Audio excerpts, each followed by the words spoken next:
కోటప్పకొండ ఇది ఒక ప్లేసే కాదు మామ, ఇది మా పల్నాడు గుంటూరు జిల్లా ప్రజల ఎమోషన్. ప్రతి సంవత్సరం మహాశివరాత్రికి ఇక్కడ తిరునాళ్ళు జరిగింది మామ. ఇది ఆంధ్రప్రదేశ్ లోనే అతి పెద్ద తిరునాళ. పూర్వం ఒక మాట ఉండేది మామ, సంవత్సరం మొత్తం తిరుపతికి వచ్చే భక్తుల కన్నా ఈ మహాశివరాత్రి రోజు కోటప్పకొండకు వచ్చే భక్తుల సంఖ్య ఎక్కువ ఉంటదంట.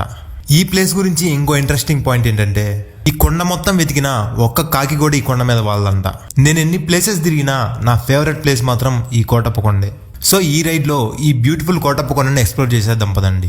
ఎర్లీ మార్నింగే నర్సరావుపేటలోని మా ఇంటి నుండి నేను నా ఫ్రెండ్ కోటప్పకొండకైతే స్టార్ట్ అయ్యాం. పొద్దున్నే కాఫీ తాగి రిఫ్రెషింగ్ గా రైడ్ అయితే స్టార్ట్ చేశాం. నర్సరావుపేట నుండి కోటప్పకొండ అరౌండ్ 20 కిలోమీటర్స్ దాకా ఉంటుంది. అలా పొద్దున్నే పీస్ఫుల్ అండ్ కూల్ వెదర్ లో 20 కిలోమీటర్స్ రైడ్ చేసుకుని కోటప్పకొండ ఘాట్ రోడ్ పాయింట్ కి అయితే రీచ్ అయ్యాం.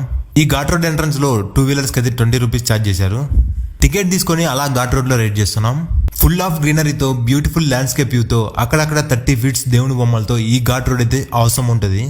ఈ ఘాట్ రోడ్ మధ్యలో మనకి పార్క్ కూడా ఉంటుంది. అలా 5 కిలోమీటర్స్ ఘాట్ రోడ్ లో రైడ్ చేసుకుంటూ టాప్ కి రీచ్ అయ్యాం.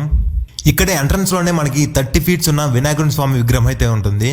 ఇక్కడ మా బైక్స్ పార్క్ చేసుకుని నెక్స్ట్ కోటప్పకొండలోని త్రికోటేశ్వర స్వామి దర్శనానికి అయితే వెళ్ళాం. Peaceful location with devotional vibes తో ఈ ప్లేస్ సరౌండింగ్స్ అయితే ఎనర్జెటిక్ గా ఉంటాయి. అలా టెంపుల్లోకి వెళ్ళి ఇక్కడ ఉన్న త్రికోటేశ్వర స్వామి దర్శనం సక్సెస్ఫుల్ గా కంప్లీట్ చేసుకున్నాం. దర్శనం కంప్లీట్ చేసుకున్న తర్వాత నెక్స్ట్ అలా కొండపైన ఉన్న సరౌండింగ్స్ మొత్తం ఎక్స్ప్లోర్ చేసుకొని కొన్ని వీడియోస్ ఫొటోస్ తీసుకొని నెక్స్ట్ ఇంటికైతే రిటర్న్ అయ్యాం. ఈ కోటప్పకొండ గురించి ఫుల్ ఇన్ఫర్మేషన్ వీడియో నా యూట్యూబ్ ఛానల్ అమర్ అడ్వెంచర్స్ లో పోస్ట్ చేస్తా. Go and watch there. Stay tune for the next video. Bye by.